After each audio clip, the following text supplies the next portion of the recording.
Esprit Wise, la rubrique aventure de la bande AD+. Esprit Wise, c'est un rendez-vous en partenariat avec la marque française de vêtements de course technique Wise Ultra Running, dans laquelle on vous parle d'itinérance et de voyage en courant sans forcément parler de performance.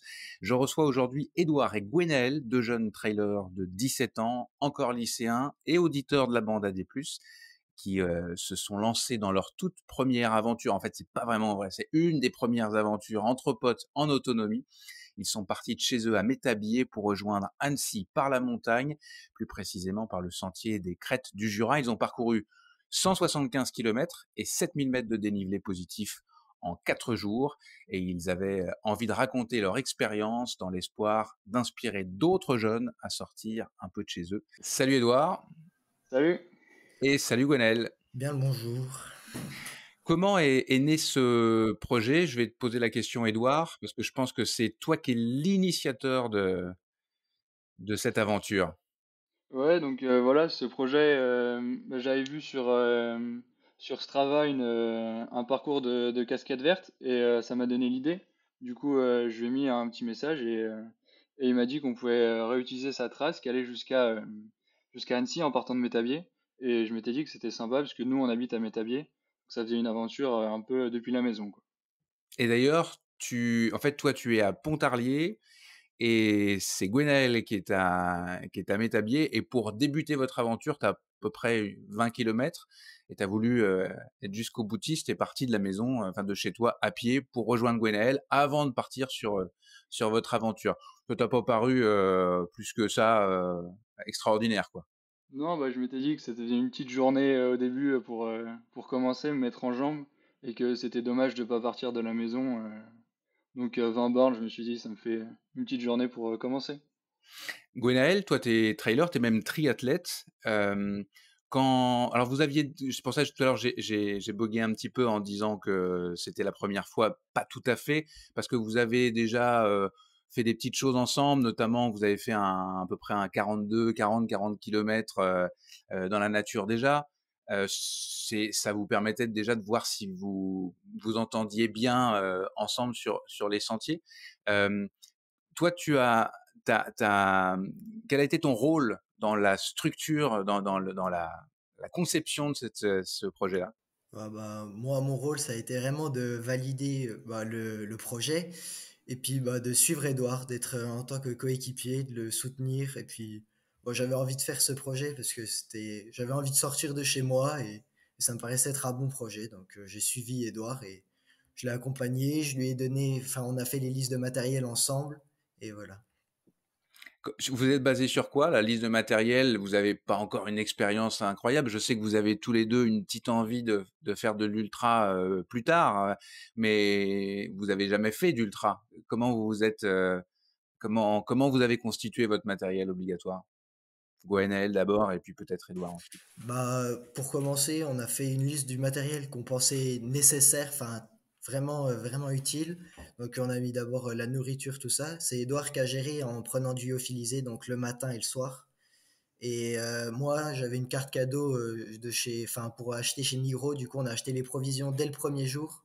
Et après les midis, on mangeait des petits trucs. Puis sinon, on avait des bars, mais on est parti niveau nourriture avec pas grand-chose. Et après, on a juste pris des matelas. Des sacs de couchage et c'est tout. Et on est parti comme ça. On n'avait vraiment pas de très grande liste de matériel. On a tout noté sur une feuille et on rajoutait au fur et à mesure. Et sur place, enfin sur place pendant l'aventure, est-ce que vous vous êtes rendu compte qu'il manquait un truc ou finalement vous aviez bien géré? Non, bah on avait Édouard. plutôt bien géré et ouais, bah on était parti enfin juste avec le strict nécessaire. C'est vrai que parfois pour des aspects de confort, on aurait aimé avoir quelque chose en plus, mais on a non, dans l'ensemble, on a plutôt bien géré. La toile de tente était peut-être à peine légère, mais on a eu de la bonne météo, du coup c'était nickel.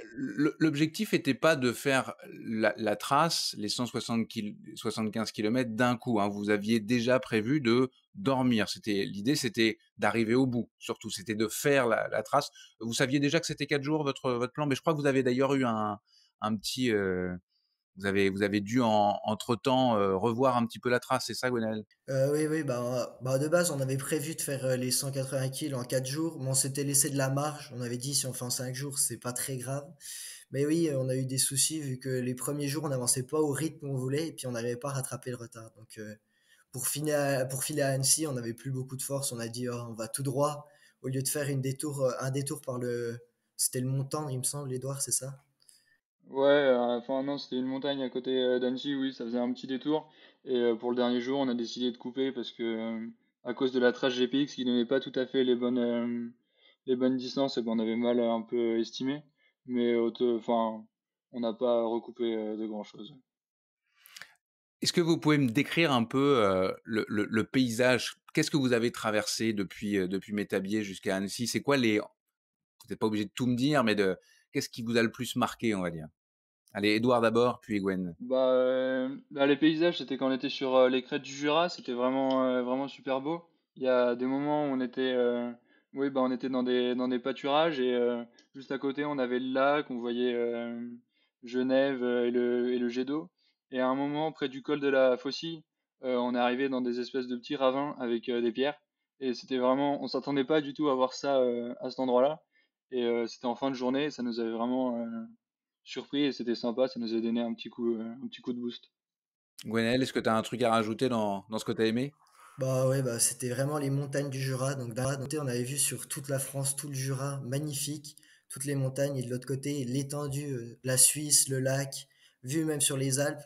Moi, ce qui m'a marqué, c'était surtout la deuxième nuit où le soir, on s'est couché, couché de soleil sur les montagnes du Jura, et le matin, on se réveille au petit déjeuner, et là, vue sur toute la Suisse, avec le Mont Blanc, on voyait les Alpes, tout ça, c'était vraiment super. Et puis on voyait où on était censé aller le lendemain soir.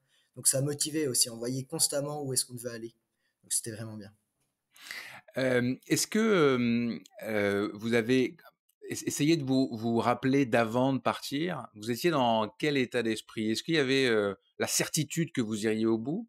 Ou est-ce que vous aviez de l'appréhension, Édouard?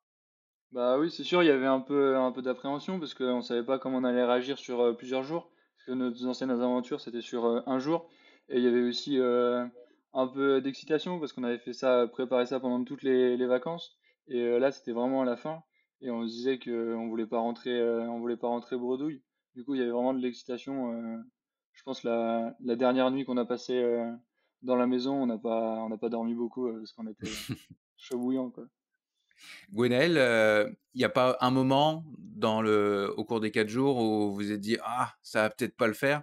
Ah si, si, si, si, si. Il y a eu un moment, c'était le troisième jour, quand on est redescendu en bas du Rhône, quand on a fini en fait avec les montagnes du Jura et qu'il fallait attaquer le dernier bout. On voyait qu'il nous restait peut-être une étape de 60 kilomètres si on marchait pas le soir là pour arriver à Annecy. Et là, on a appelé nos parents. Enfin, moi, j'étais quasiment aux pleurs au téléphone avec ma maman. C'était vraiment dur. On avait mal aux pieds, etc. Et puis, on savait pas si on allait réussir en 4 ou 5 jours. Puis, finalement, c'est passé. Mais ouais, là, ce soir-là, c'était vraiment difficile. Enfin, il était vers 17 h. C'était vraiment dur. Mais d'ailleurs, c'est intéressant. Alors, vous n'êtes pas des gamins de 12 ans, mais quand même, comment vos parents, est-ce qu'ils vous ont soutenu? Est-ce qu'ils vous ont plutôt dit: «Oh non, ce serait», enfin, ou est-ce qu'ils étaient anxieux? Est-ce qu'ils étaient au téléphone toutes les 2 minutes? Ça se passe comment, quand on part à 2 potes à 17 ans? Donc oui, c'est vrai que les parents, ils ont été un peu surpris au départ. Et après, on leur a expliqué la démarche, qu'on avait quand même bien structuré le projet. On avait défini là où on allait dormir normalement et qu'on les appelait un peu le soir. Et ils ont trouvé pas plus mal qu'on sorte dehors parce que c'était quand même une bonne activité qui est saine. Et du coup, ils ont fini par accepter et à nous soutenir dans notre projet. Génial, et d'être peut-être là au cas où, quelque chose se passe mal. Il y avait cette idée que vous étiez pas si loin que ça non plus. Gwenaël, tes parents, c'est la même chose? Ils ont été dans le soutien? Bah oui, enfin, au début, ils étaient un peu étonnés, surpris, et OK. ils avaient un peu peur vu qu'ils disaient on avait prévu trop de kilomètres par jour. Ils pensaient ils ont dit, il faut réduire, ça va pas passer. Enfin, ils pensaient qu'on avait trop de kilomètres par jour et finalement, on a réussi, mais pareil, tous les soirs, je les appelais et au final, ils étaient fiers de nous, enfin, fiers oui, de Edouard et de moi, donc très bien. Et vous? Vous, dans quel, c'est quoi vos émotions, quand vous avez passé la ligne virtuelle de votre aventure? Ouais, bah une fois qu'on est arrivé du coup au lac d'Annecy, on s'est dit quand même enfin on l'a fait quoi parce que quand moi j'y suis déjà allé plusieurs fois à Annecy en voiture, je sais qu'on y met on y passe du temps et là je me suis dit on l'a fait par nos propres moyens tout seul à pied. C'est vrai qu'on se dit enfin c'est vraiment à la fin qu'on se rend compte de tout ce qu'on a fait et mais ouais, on était vraiment fiers enfin j'étais vraiment fier de moi. Gwenaël? Ouais, bah pareil. Mais sur le moment, enfin, j'ai repensé à tout ce qu'on avait fait, tout ce qu'on avait traversé. C'était un peu compliqué. Enfin, j'avais un peu de mal à apprécier le moment. Et puis au final, maintenant, quand j'y repense, je me dis c'était vraiment super. J'ai bien fait de faire ça. C'était vraiment trop cool. Et puis quand on est arrivé, on n'avait pas trop le moral vu qu'on avait enchaîné 10 kilomètres sur le bitume. Il faisait super chaud. Mais au final, on était super contents quand même. C'était vraiment bien. Ouais, parce que je l'ai pas dit, mais c'était cet été, hein, c'était courant août, je crois, que vous avez fait ça. Quel est, parce que j'imagine que maintenant que c'est digéré, vous avez des idées en tête. C'est quoi vos idées là? Qu'est-ce que vous avez envie de réaliser pour la prochaine aventure? Ouais, bah la prochaine aventure, du coup, je pense que ce sera l'été prochain. Et on aime bien l'idée de partir de chez nous. Et du coup, une autre ville un peu emblématique, ça peut être Chamonix. Et pareil, il y a à peu près, je pense, la même distance. Et sur le niveau dénivelé, il y aura sûrement un peu plus parce qu'on va attaquer de la vraie montagne, quoi, les Alpes.